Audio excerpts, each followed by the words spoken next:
ওই নোয়াখালীর হুজুর যে ওয়াজ করতে আইছে, হুজুর আবার খুব সিহন ওয়াজ পারে। হুজুর এমন কথা কয় মানুষের করে মন্ত্রমুগ্ধের মতো শুনতে আসে।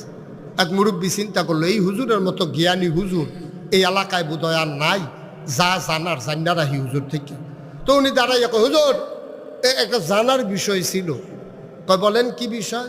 কয় হুজুর আপনি তো খুব সুন্দর করে বুঝাইলেন ফরজ আর সুন্নত, তো কয়টা নফল মিলাইলে কেমনি কি হয় ফরজ হয়, এটা যদি একটু কইয়া দিতেন যে কয়টা নফল আমরা একসাথে করতে পারলে মোটামুটি একটা ফরজের কাছাকাছি যাইতে পারবো, তাইলে হুজুর সুবিধা ছিল।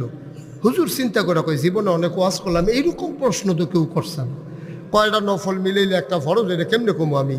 হুজুর চুপ করে থেকে, হুজুর তো বিচক্ষণ মানুষ, হুজুর কইতে আছে, কয়টা নফল মিলাইলে একটা ফরজ হয় না? কয় জি হুজুর, এই জানতে চাইছিলাম। কয় যতটা সুপারি গাছ মিলাইলে একটা নারিকেল গাছ হয়।